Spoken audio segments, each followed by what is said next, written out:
Welcome back to Jam. This is Jason. I'm here with Mandy and Adrian. And today is the Thanksgiving episode, and we will be talking about the history of Thanksgiving. So the first Thanksgiving is generally thought of as a gathering between the Pilgrims and the Native Americans. So, as history recalls it, September 1620, the Mayflower ship left England with 102 passengers seeking a new home. Were they? I thought they were looking for India. No, that was Christopher Columbus when he found Plymouth. Yeah. Oh, okay. And then he went went from back and he was like, Plymouth or hey, all something. bragging and shit. And then they decided, we're going to send the lowest of our low over there. Oh, boy. Now, this ship, Mayflower, when they arrived in the New World, they suffered a brutal winter, exposure to new diseases. Then, months later, after arriving in the New World, some Native Americans approached the Pilgrims, and they taught the Pilgrims some tricks of survival, if you will, to help them out and start farming and all that kind of stuff. So skip ahead a little bit to November 1621. The Pilgrims have their first corn harvest. It was a success, obviously, so much so that they decided to have a celebratory feast. They invite some Native Americans over for some corn and some other stuff, and that is what is known as the first Thanksgiving. Invite some Indians over for a little bit of rape and genocide. You know. Now, Just another day. Now, historians have suggested that many of the dishes were likely prepared using the traditional Native American spices and cooking methods, because the Pilgrims, you know, they didn't think to bring the old oven along the ship across the Atlantic Ocean, because they may need to cook some stuff. Pretty sure they didn't have ovens to bring. Well, no, true. I mean, they may not have had portable ovens, but... I mean, they're coming in from England, so they also need the Native American spices. Yeah, no, absolutely. The Mayflower's sugar supply had dwindled down to practically nothing by the fall of 1621. The meal is thought to have not featured pies, cakes, or desserts, or anything like that, which have become a symbol of Thanksgiving nowadays, right? That's just America culture. It's all desserts. Well, true. That is just American culture. Now, the darker history of Thanksgiving. You mean the real history and not the storybook tale we feed to children so they'll stop asking questions about American genocide? That history there. Yeah, okay. Yeah. The actual what had happened was... You see. Let me tell you about this story right here, y'all. Oh, God. So, clearly, I shouldn't have to point out there are Native Americans that take issue with how the Thanksgiving story is presented to the American public. Mainly how it's presented to those sweet, sweet little school children when they're learning about the history of America. America can't do any wrong. Well, I guess what we're also told is the victor will write history. Well, right. Exactly. I mean, why would Why would you want the loser to write history? True. Well, why would you not just tell the true history? Well, it's like then you have to whenever two admit people murders. come up and tell you what their version of something that's happened, truth is usually down the middle. Right. It's not the extreme perspective of one or the other. Right. So, So many people have pride in American culture that acknowledging that our country was actually founded on bullshittery and literal genocide is not a reality for them. you know, there was no one here when we showed up. No, clearly not. Well, you gotta tell these lies. Yeah. No. I think it's more of they don't care because it was brown people. You know. It happens. Put them in their right place. It's all good. I'm gonna need you to stop. Yeah, I'm gonna need you to explain you're sarcastic right now. Am I? Yes, of course I'm sarcastic. I mean, you better be fucking. It takes me a night to pack. I am so racist, I moved one in. Oh fuck! God. Oh my god! Do we Told tell him. them that I'm unemployed and do all the housework? Told him he didn't have to work. You don't need a car. Tell him that he volunteered to do that.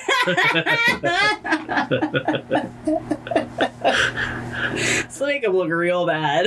You can do it. Oh. I'm so mistreated. About as mistreated as the animals around here, which They're is fine. not. Yeah. They're all spoiled, every one of you. So mistreated. Everyone in this house is mistreated. I just get so angry, and I just take it out on anyone that comes in my warpath. Doesn't happen. Doesn't happen even the times that I goat for that to happen, so. Yeah, Adrian is all about it. So, in the Native Americans' viewpoint, bringing it back to Thanksgiving and what we were talking about, You don't want to talk about our BDSM relationship? we'll save that for a different podcast. Not today, thank you. Today we're talking about the glorious day of Thanksgiving and all the pies and desserts that we need to make to show that God was right when he sent us over to the New World.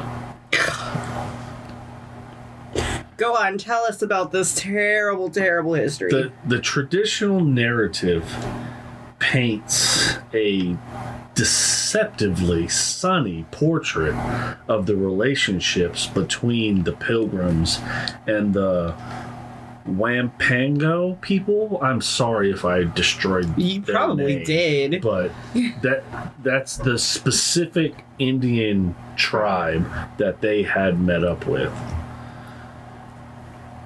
It's masking the long and bloody history of the conflict between the Native Americans and European settlers that resulted in the deaths of tens of thousands of Native Americans. Now, since 1970, I don't know if y'all know about this, but there have been protesters and Native Americans that have gathered on the day designated as Thanksgiving at the top of Coles Hill, which overlooks Plymouth's Rock, to commemorate a National Day of Mourning. There are similar events that are held in other parts of the country, and that shows a solidarity with all of the tragedy that happened during this time period to the Native Americans. Right. I did not know about that. That is really useful information. Absolutely. So I think it'd be fun, at least one year in our lifetime, to actually go and do this and see. Right. Well, yeah. I mean, let's stop idolizing Thanksgiving and name it something that's actually appropriate. A Memorial Day would be. I think that it's important to have a day of giving thanks and being appreciative and all of that. To me, it's come away from that stigma of Pilgrims and Indians and first feast and all of that, and more into it's just a day to appreciate what you have Right. and who you have, that I don't really, and I'm not saying this to make what the Indians went through and all of that history unimportant. I think that it doesn't need to, I don't think Thanksgiving needs to be tied to any set point in history, because it doesn't have anything to do with that. The story's a lie anyway, no matter what you want to tell. True. As an adult, you know the true history of it. Some. Well, right, some. If you bother to look and pay attention to others beyond yourself, then yes. But to me, I use it as just a day where, you get together with your family and your friends and you celebrate family and togetherness and what you're thankful for. Just like Christmas really, to me, isn't about the celebration of Christ, because you find things out as you get older and it really doesn't pertain to that. It's just the day they picked to celebrate it. I agree, but I think the further away from the true history that we get from Thanksgiving, the more it leaves room for people to just forget. I'm not about what saying happened. that. I totally support the protests on the day and going and I can't say that word. Commemorate. Honoring, Yeah. the people, and because it was tragic. Yeah. I think that also needs to be done, because if you take that away, then you really are forgetting the history. But that's exactly what it is. It happened over a long stretch of time, and you're trying to pick one day to be celebratory over something. Did the Indian? I mean, at this point, you're just trying to placate kids and parents. I mean, what do you do whenever you go to, when little Johnny comes home from school, they get out for Thanksgiving, they have the little turkey hand things and all of that, and you've got them in school. Mm-hmm. But that's really all you're taught. You're taught that everyone gathered around a big wooden table and shared turkeys and pies and corn, and none of that stuff which existed back then. That depends, because if I remember anything from my elementary school history, it's absolutely that Indians and Pilgrims held hands and sung Kumbaya. Yes. Yeah, so. that's what it is. And even and really that's the only time they touch on that in schools, because as you get older, I mean, you learn about history, but you don't really learn a lot about what happened. We like to take the nasty parts of history and mention them in passing without fully covering them. Exactly. Because, I mean, you don't really learn a lot about World War II until America enters. I get American history, but you have other things called world history. Right. Correct. So, again. So, because of the violent trends against Native Americans throughout history, delving into a little bit of research, I find that Thanksgiving has a darker past. So, throughout history, the Europeans would have a meal after they had a massacre, and they would call it a Thanksgiving feast. These bastards. So it's very interesting that that turns out to be the name that is used. That is super fucked up. Absolutely. Now, in America, they started to do the Indian Removal Act, which was the first major legislative shift in the United States pertaining to Native American rights. In 1830, during that year, the Indian Removal Act allowed the President of the United States to give Native Americans, quote unquote, unsettled land in exchange for the Native Americans' very much more desirable land, Of course. from which they were basically kicked off of for shit. Now, as we go to 1896, the federal government spends around $5,000 of currency, whatever that exchange rate from then to now is. That seems like a ton of money for 1896.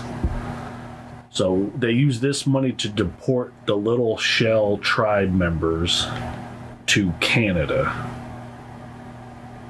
Several years later, almost 60 years later to be exact, so in 1956, the Indian Relocation Act dissolves the federal recognition of some Indian tribes and ends the federal funding of services on the reservations.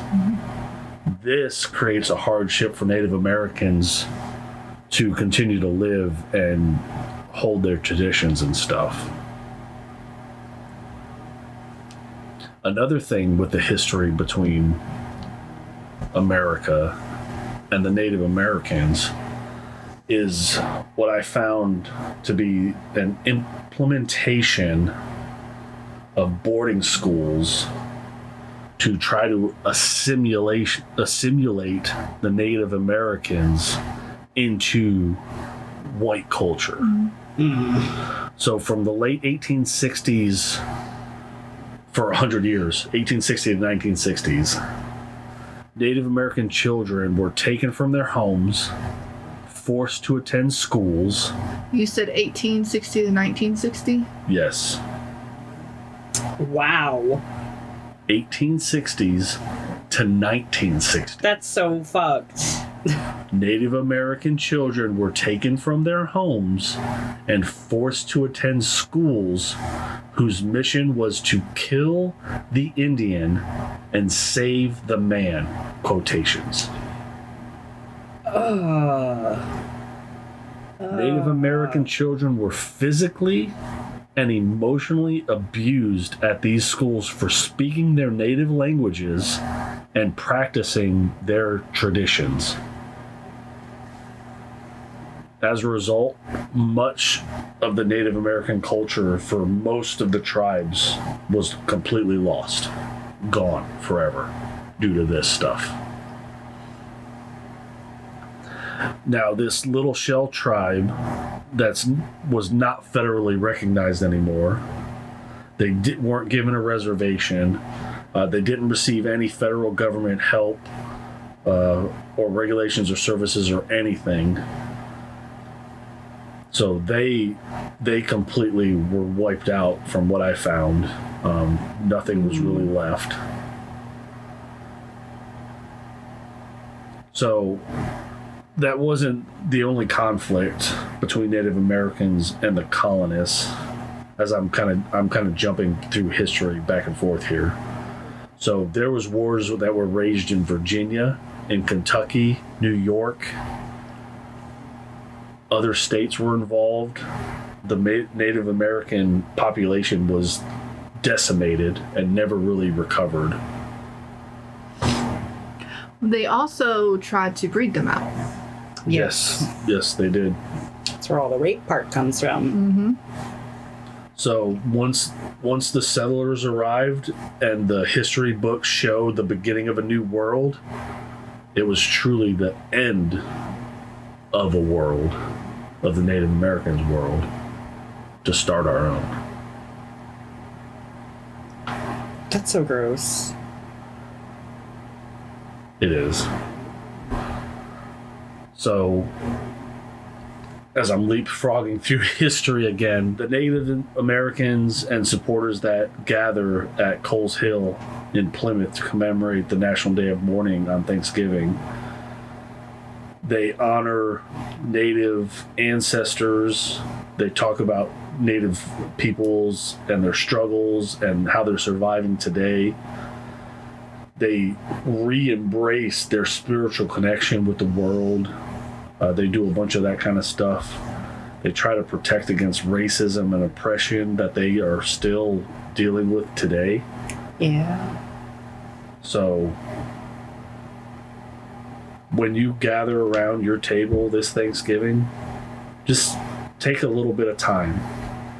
Think about what happened back when Europeans came and settled this new world, and how much the Native Americans have truly suffered for America to be created.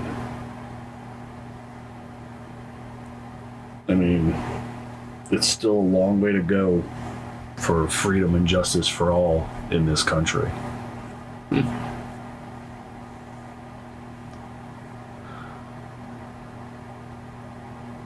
Damn. That was a lot of shit that I didn't know, that I didn't necessarily want to know, but I'm glad that I do know. Indeed. Well, that also explains why a lot of the tribes don't recognize Columbus Day. They actually, on Columbus Day, have their own names for it and celebrate it. At least some do. Some don't even recognize it as a holiday. That's Right. good. And now you know why. Yeah, I mean, and that was just a scratch at the surface. Yeah. There's probably tons and tons more absolutely. information. There is. Absolutely. So, Well, and I mean, these issues don't stop just there. I mean, to this day, Native American people are still fighting for rights. I mean, look at the just blatant racism that came out of the Dakota pipeline nonsense. So, right. It's just, there's a ton of stuff that we need to look at as a country. Well, I think we need to, as a people, demand updated history books. Sure, updated history books, updated laws, updated. Well, there's right. lots of stuff. I mean, much. again, but you're just like with you're taking kids and you're teaching them what you want to know, the parts of history you want to know, and leaving out all the other stuff because you're brainwashing them. And it's not until they get older and start doing their own research into this kind of stuff that they start figuring things out. well, people think kids can't handle tough subjects like that, which just means in the future they won't be able I'll to give handle tough you subjects elementary like that. kids, sure, but you start learning history in middle school, like actual history, like Texas history. And again, I'm from a small town, so that may just be a small town thing. But we have started learning you had history class in elementary and stuff, but you actually broke it down in middle school. And I think at middle school level, you should be able to be taught the truth. And I think as a people, we need to start fighting for the washed over stuff to be taken out and actual true history that scholars have found and historians have proven and found and put in there. No, Just because you want to make your I don't want to say ancestors, but you want to make your people sound like they are superior or they were superior and Saints had that every could do no right to wrong. do that. And I don't think you're helping, because we say we want to be progressive and we want to move forward, but if you don't change that as you find out things, you're not moving forward because you're not teaching the new generation the correct things. I agree with you. I feel like this is kind of the same thing that we talked about the last episode, which was music censorship. And that seems like it's censorship of history. You're only going to be fed what we want you to know. Government. You're only going to be fed what the government wants you to know. Exactly. Well, when we talk about history and children, and like, who's to say an elementary school student wouldn't be able to understand things like this? I mean, it's in the media everywhere. Kids know what a good guy is and what a bad guy is. Honestly, time for America to stand up and stop pretending like we were always good guys. Well, it's time to stop bitching about it and start doing it. I don't mean the riots. I don't mean the killings. I don't mean all that. I mean actually holding your representatives accountable.